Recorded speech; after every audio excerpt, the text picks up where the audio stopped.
Today, I'm meeting Stuart Bowery, highly respected, a highly successful leader in the luxury hospitality, and it's a privilege and an honor for me to sit with such an icon and a true legend, really, of the hospitality industry, and an overall great guy. Thank you, Stuart. Thank you. I don't know what to say about legend and icon, etc. Maybe I'm old, but thank you very much. It really is a pleasure and a privilege to have some time with you today, Axel. Fantastic. I'm just passing on other words that we heard over the last few years, really. So thank you. Let's start. So over the last 30 years, a really distinguished career within Marriott and leading hotels, especially here in the capital.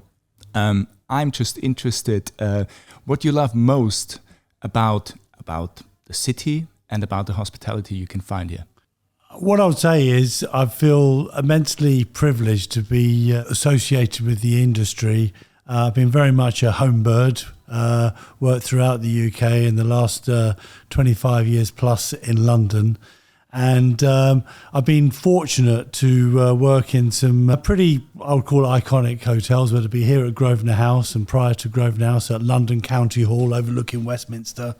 And, London being such rich in history, culture, activities, whether it be from the political world to sport, entertainment, sciences, everything is happening. And it's been really a fantastic hub for the world to descend upon. And with that has brought a huge amount of richness and reward in the job that I do with the people I've been fortunate to work with. Fantastic. Thank you.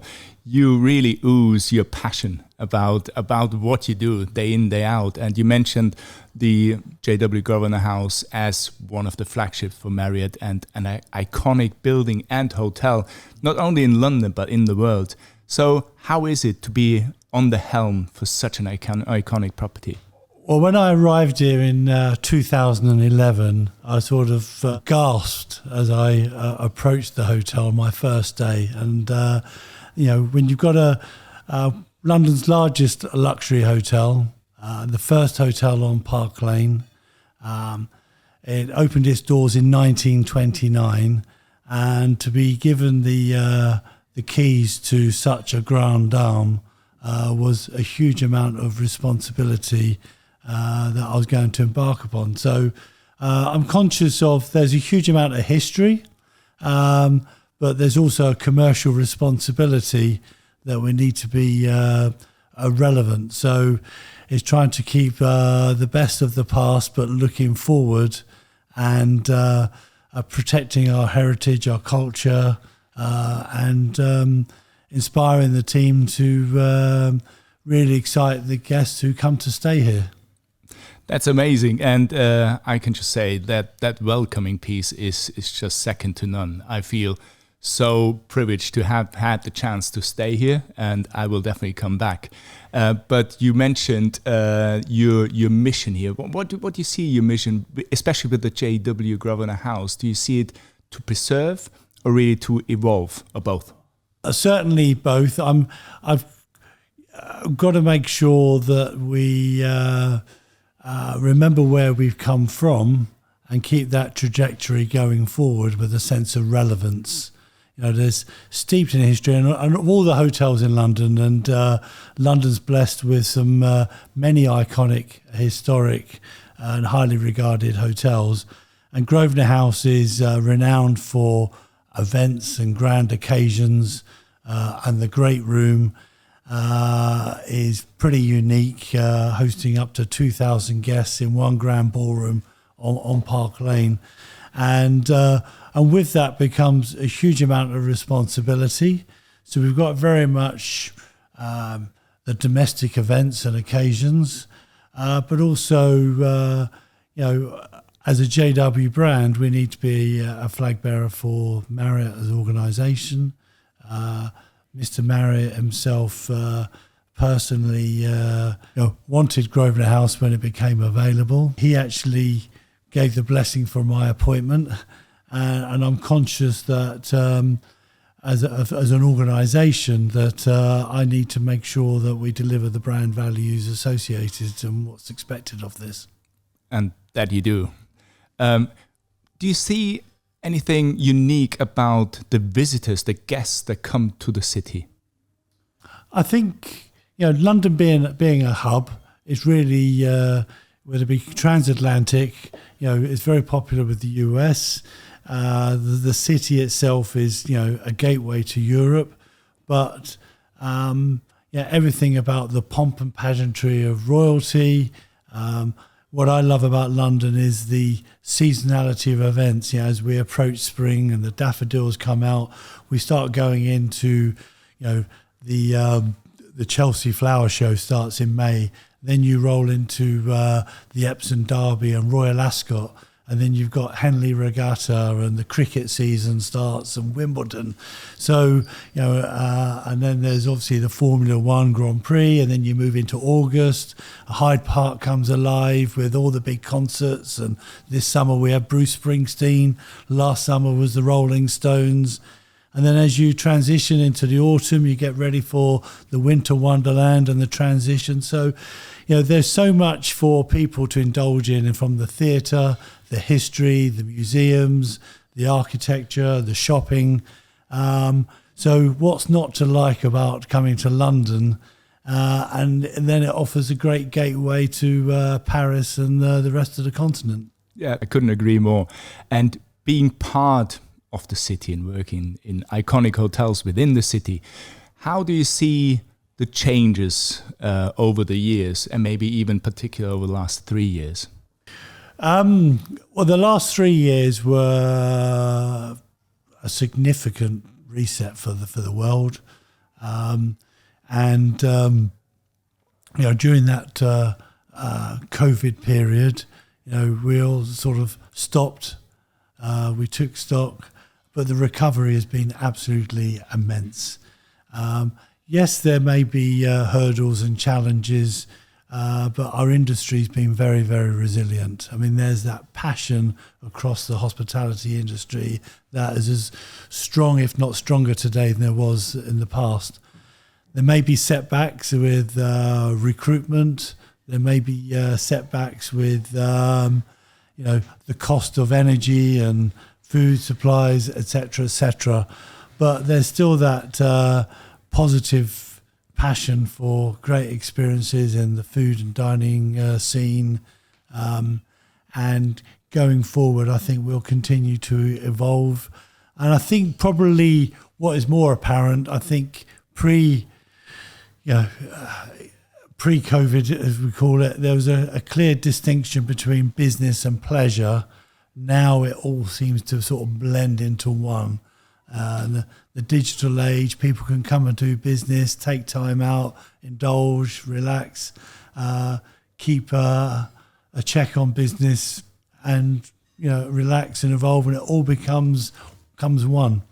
Brilliant. And you mentioned relaxing. I know it's a very demanding job, especially looking after two iconic properties, the JW Grosvenor House and the W Hotel here. So it's very, very stressful. What do you do to de-stress and really relax? Stress itself, I would probably say, I guess time can take a little bit of toll. I wouldn't necessarily, I'd call it positive stress. And it's not a job, it is a vocation. So it all becomes very much one in everything we do. But in terms of time taken out, I live half an hour out of town near Windsor. With my wife Sarah, I've got 2 black Labradors, and to me is walking around Windsor Great Park with my 2 Labradors. If I'm by myself, I might have my earphones, my iPod earphones in, and talking and listening to a podcast and making calls and chatting. But to me, just the fresh air, the open spaces, away from black cabs and double-decker buses. The peace and tranquility just gives me that opportunity to, bring myself back to a good self and my space.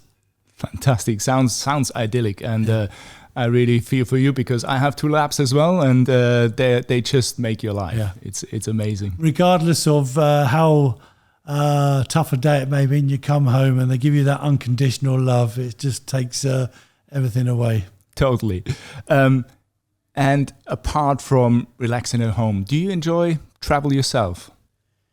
Very much. In fact, I had an amazing trip. I got back last week. I did an 8-day stint to Africa. I did 3 days on safari in Botswana, and then I did 5 days in Cape Town and Stellenbosch. So I got a bit of safari, got some sunshine in the winelands of Cape Town. Absolutely spectacular. I do a little bit of travel to primarily to the Middle East to pay homage and express my appreciation to the families who stay here. So I go to the Middle East. I've got a short trip to Riyadh and Doha coming up. And then downtime. I like somewhere to go, somewhere warm to chill, and holidays are usually 1 week in the sun, then 1 week with the dogs down in Devon or Cornwall, bit of English countryside. Fantastic. I do exactly the same. But when you are traveling on business and you're staying in another hotel, what kind of guest are you? Being in the industry, I am the most low-key. I have no requirements other than I just want to check in. As long as I've got a quiet room, I'm not worried about the size of the room. I just want to have a bit of peace. Yes, I like to explore or use the facilities if I'm having meetings or for business, and for pleasure, I want to be anonymous.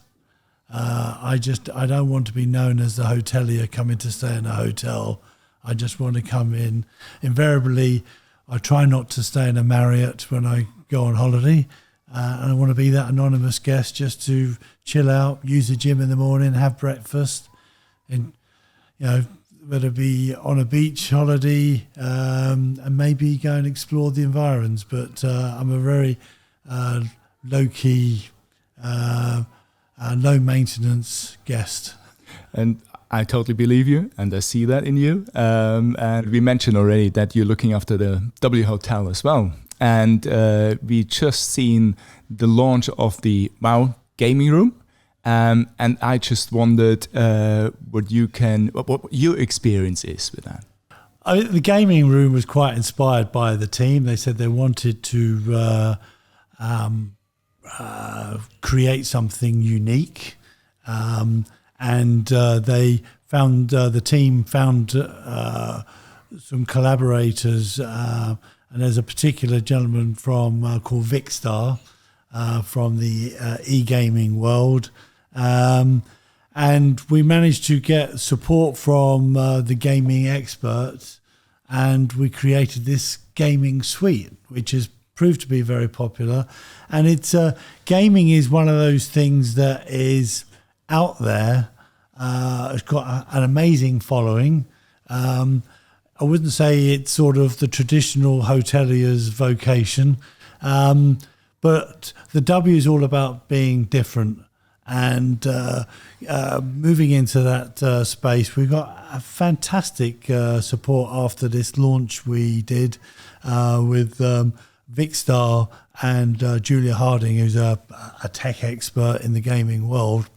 We did this launch, and the actual suite, we said we're going to pilot this for a 6-month period, and the actual WOW suite we converted to the gaming suite has proved very, very popular. You get asked questions about some technical aspects, but I feel we've got some good in the W world we have insiders. And these insiders are basically W guest relations experts who are familiar with the equipment, know what the typical gamer likes, and they're able to get them plugged in, get them connected. And we've had some great PR. We've had some great feedback from those who've used it. They're posting it on Instagram. And it was quite... I got taken aback by there were other hoteliers who saw what we'd done and were sort of congratulating us that we've actually carved out something niche and new that they'd love to have done themselves. Brilliant. Great idea. Absolutely. And I know it from my sons. They're just on the Xboxes constantly. So it is definitely a trend out there. So well done on that. Yeah. Have you played the games yourself? No. In a nutshell, I've experienced a gaming suite. I've looked at it, but I'm not minded to whether it be Call of Duty or Minefield or whatever it's called. Forgive me, but I think there was a generation who are pretty savvy. They get totally immersed into it. We've got a menu for these gamers who want to play through the night. We did a collaboration with Dirty and making sure that we've got some good nutritious stuff to keep these guys fixed on what they're doing. I'm sure you've probably got problems with your own children trying to get them to put the stuff down. Absolutely, the same problems here. We have to really manage their time on the Xboxes, and I'm too old for that now. But if you're not a gamer, you use technology?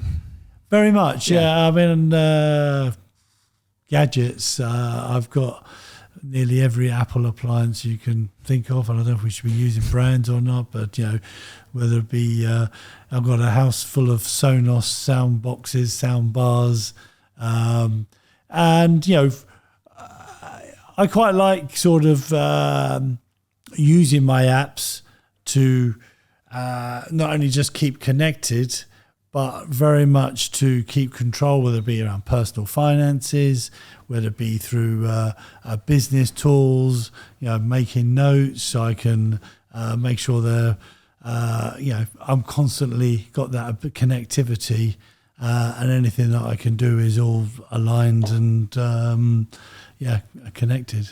Fantastic. And technology in itself within the hospitality industry, where do you see its worth in the future maybe?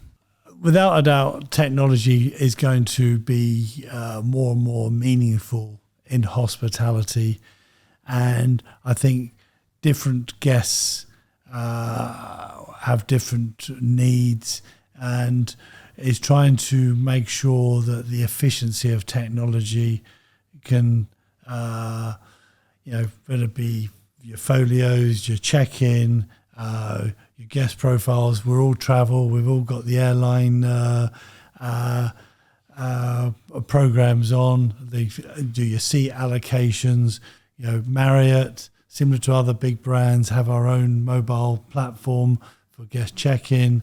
So I think it's going to, without a doubt, become a lot more paperless, a lot more administration. I think depending on the territory has different amounts of regulations that you still may need to go through reception. But without a doubt, technology is going to get far, far more advanced. The guest is going to be far more expectant of immediacy and the transparency of information. The technology in guest rooms is going to be, not only is going to be efficient for building management, from energy conservation, but from, we talked about a gaming suite, and people want to be able to use their own devices on in-room televisions, in-room entertainment. So without a doubt, it's going to have its place, but people still want to talk to somebody. They still want to be able to ask questions, and they don't want to be referred to an app or to go to refer to this. They actually want the answers, and I think there'll always be a place for both, and it's making sure that they are, we don't lose the art of hospitality in just a pure robotic world of technology. Here. I totally agree. The same with us. The personal touch should never get lost, really, in the end. So I'm totally with you on that. Now to something that I know is very, very close to your heart, knowing you personally and seeing you as an inspirational leader for your teams. I know that that you look after your teams to really nurture them and make sure their development goes in the right direction. You guide them throughout. We know that from your peers that obviously they highly respect you. You've been voted or awarded the Hotelier of the Year in 2013. You've been made chairman of the Master Inn Holders in 2011. But speaking to peers in the industry, they highly regard you as one of the iconic leaders. So for me, it's a question, how do you keep engaging with your team and keep them motivated? How do you do that? I think, first and foremost, thank you for those comments, and probably some of those, that recognition is due to very much, I've been a home bird working in the UK, so I've consolidated my career and grown with the industry and built a wonderful network of friendships in the hospitality industry. As far as the team is concerned, I think it's important that we really nurture the talent. I think it's, and I wouldn't say necessarily a failing if we lose good people to the competition. I encourage people to leave the nest, but I really want to make sure that people can get the best out of their day. Not everybody has to be ambitious. And we've got some wonderful long-serving associates here at Grosvenor House who have 30 years plus service. They enjoy what they do, they care about what they do, and they're very much attached to it. As we bring people in, it's really incumbent upon me to not only create personal connections with everybody at every level, but also make sure the managers are focused on removing any level of status and make sure that they can provide leadership that is guiding the teams to deliver the service, set the strategy, build and innovate and grow the business in a way that everyone's coming together in the same direction.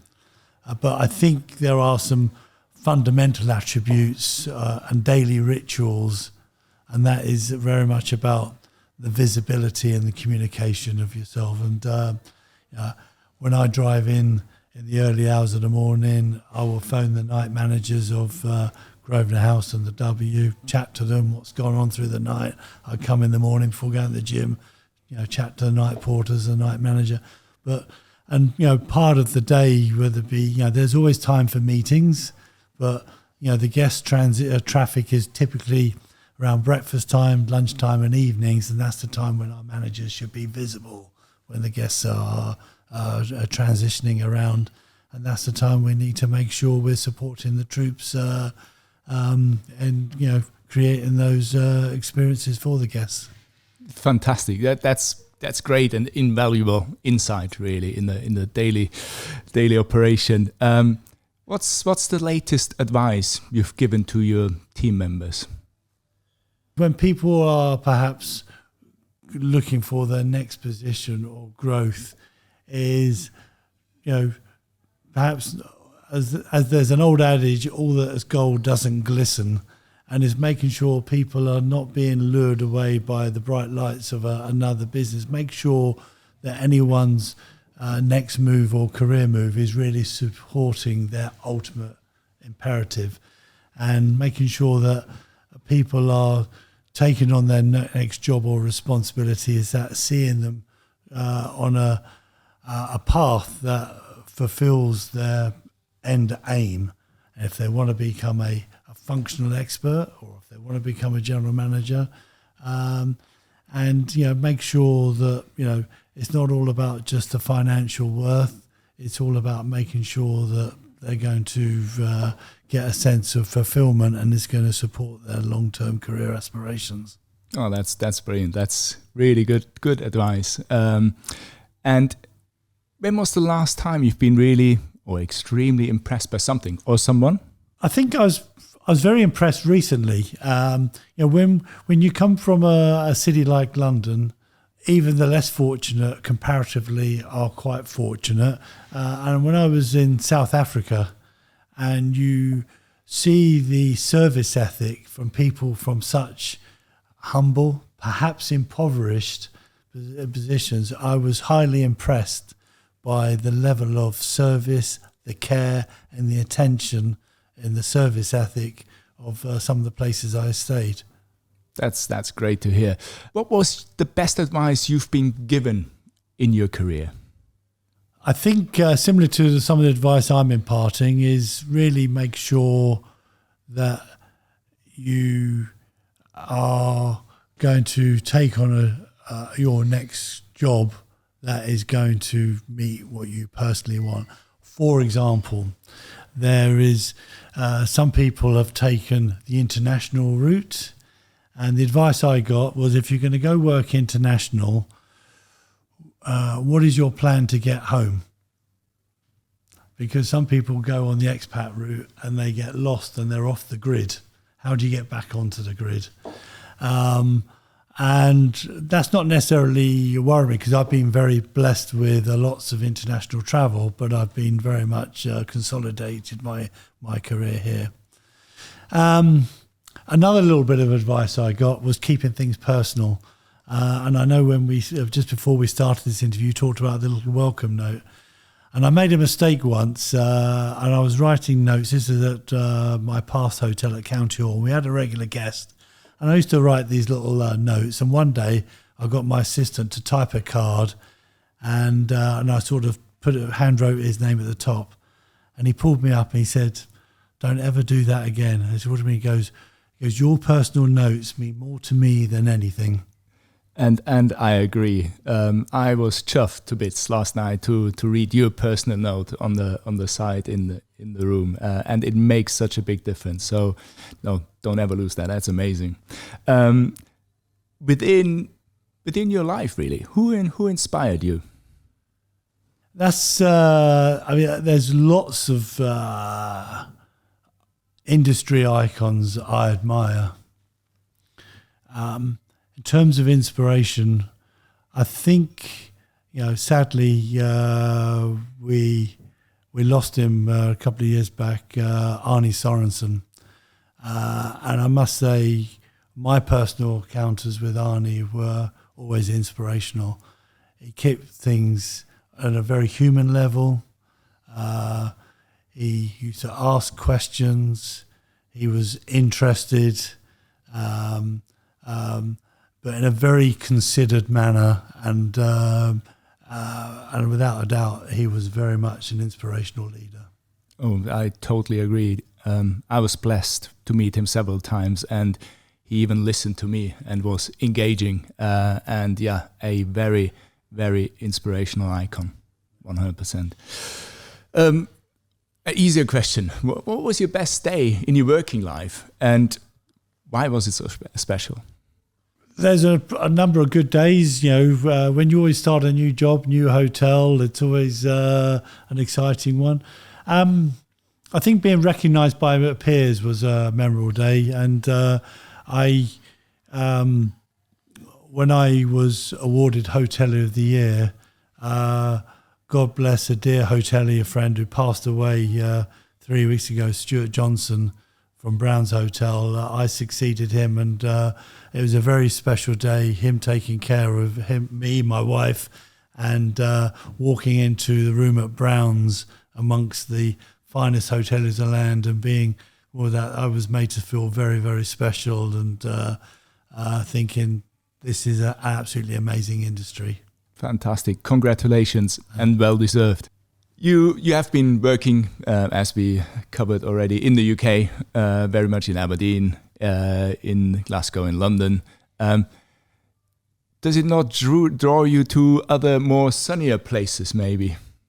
I've had opportunities to work abroad, and my career has taken me throughout the UK, and I first moved to Glasgow when I was 22, did a couple of years up there, and then I moved back down south, and I opened our Marriott in Swansea, and I went back up to Aberdeen, and it's what I would say is I've had the opportunity both to travel and work. And when I've been tempted and I've been presented an opportunity to work abroad, and I've reflected, and there is everything I love about the UK. And I remember one image vividly, if I may go off piste a little bit. I was being lured away to think about a career opportunity overseas, and the day before, I'd seen Elton John at a private audience at the Royal Academy of Music, a play for it was his background music for the theatre production of Billy Elliot, and then I was at home. And I went out for a run. And from my village, I was running through Eton playing fields. And I looked to my right, I could see these guys playing cricket at Eton College.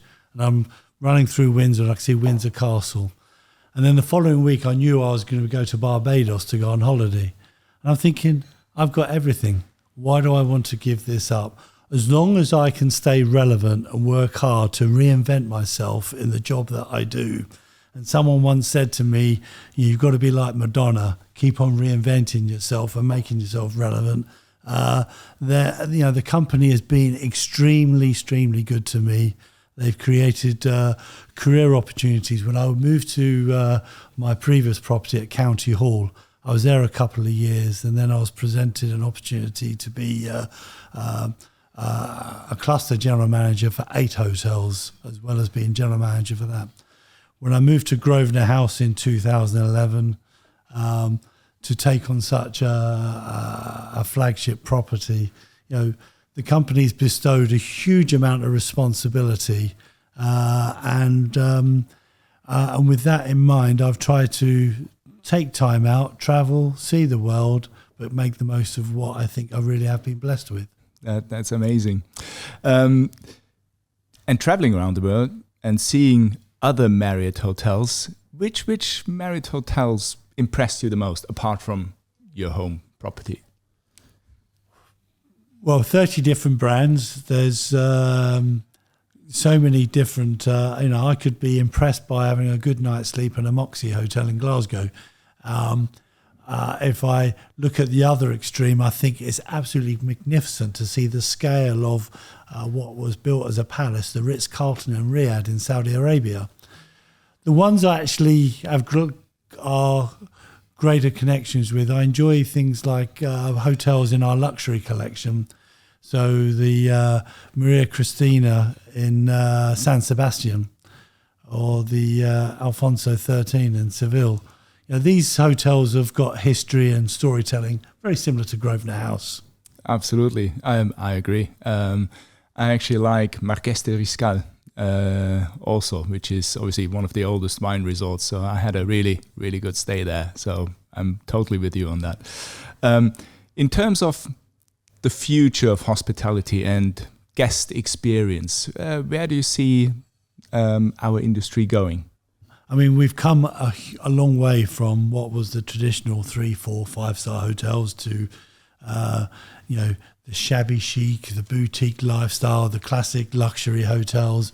So there's a huge array, and then you've got the innovations of Airbnb, and then you've got and even Marriott have homes and villas. So I think there's something for everybody. It's really making sure that whether it be the hospitality or the stay away from home is going to continue to regenerate, to be relevant. I think there is a greater desire and consciousness of getting closer to protecting the environment, making sure that I don't want to be a bit cliched about sustainability, but I think there is a greater sense of authenticity around things, and less waste, less damage and harm we're putting to the environment, whether you're in a city centre or a resort or countryside hotel. So all that to be harmonized with digitalization and ease and efficiency and effectiveness. But guests want things immediate and they want things to work. And we've got to keep up with the technology to make sure that things do work and people's needs are met, because there's a greater sense of immediacy. Brilliant. Yeah, totally agree. Great insight here. In terms of a good book, a good podcast, or a good film, what do you prefer? I'm not an avid reader. I do like podcasts. And I love films, but I'd probably say, because of walking my dogs, I'd probably learn towards a podcast. Brilliant. Any recommendation?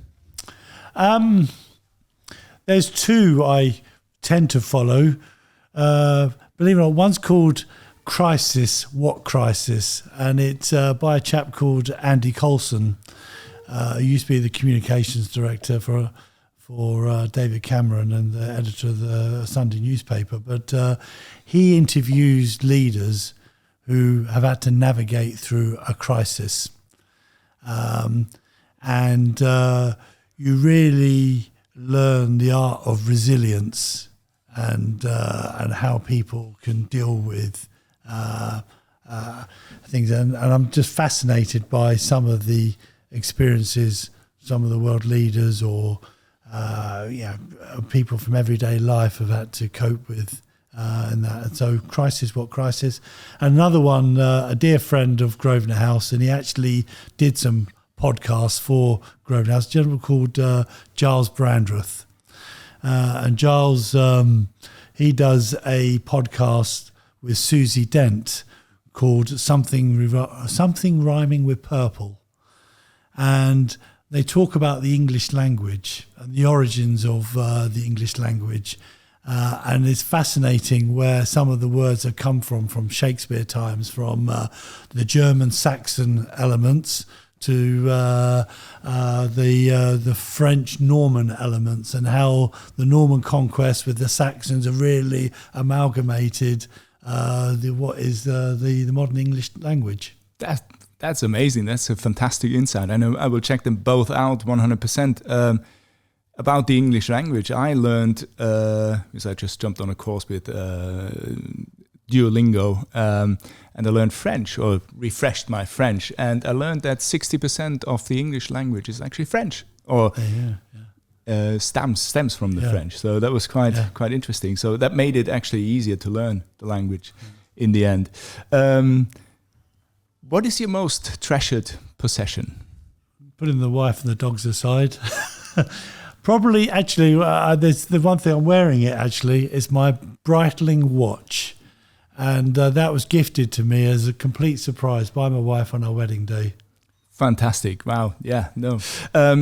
Very easy question now. If you could jump on a plane, train, boat right now with no boundaries, where would you go?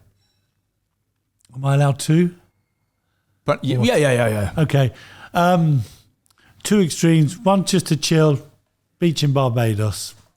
It's a great lifestyle over there, great restaurants, but a place which is as a small little village on the northwest coast of Scotland called Applecross, and it overlooks the north west of Scotland and the islands. It's tranquil. It is a great sort of serene place, very difficult to get to. There's what I could only describe as an alpine road, a single track road that goes up over the mountaintops down to the other side of this little village.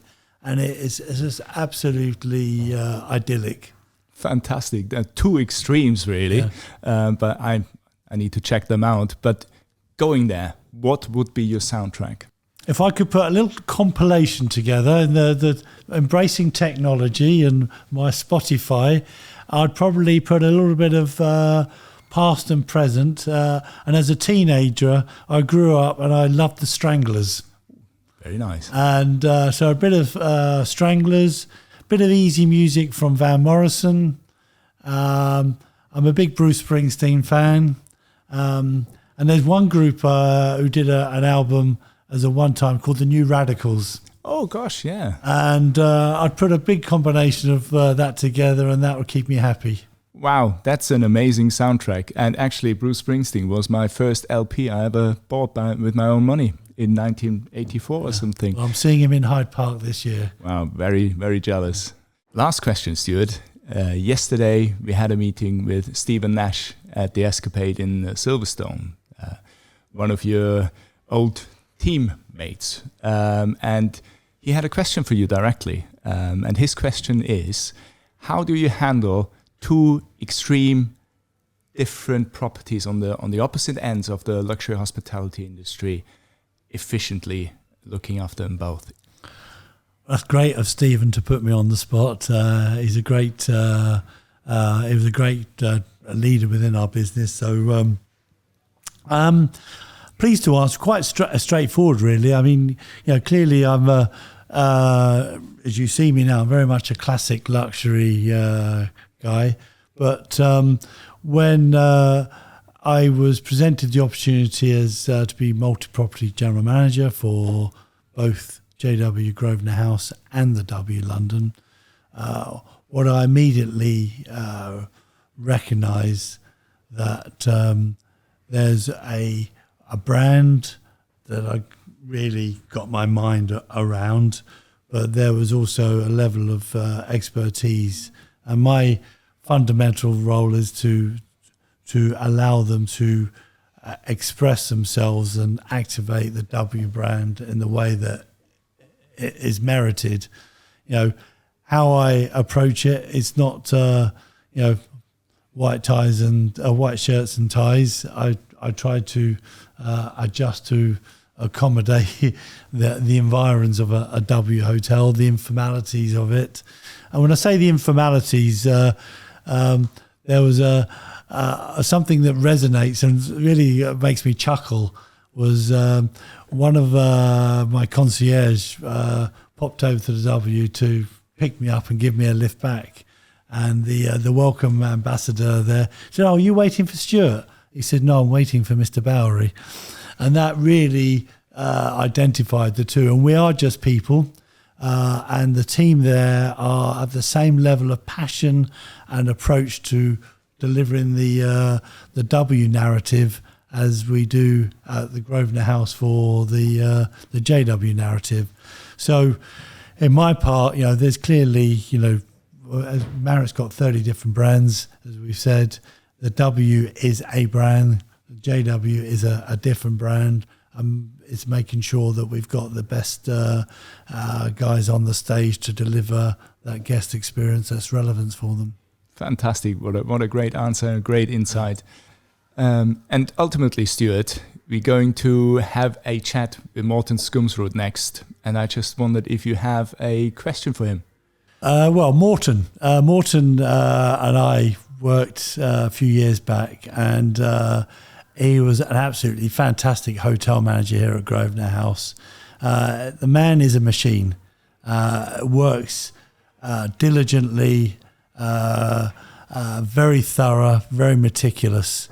Now, I'm very mindful that in his role as Vice President of Operations for Marriott's franchise division, how does he cope not being in control? I think that's a very valid and fantastic question, and I make sure I will ask him that. Stuart, it has been an absolute privilege and honor to meet you and have this chat. Thank you so much. Thank you, Axel. It's been absolutely a pleasure to participate and chat with you. Thank you.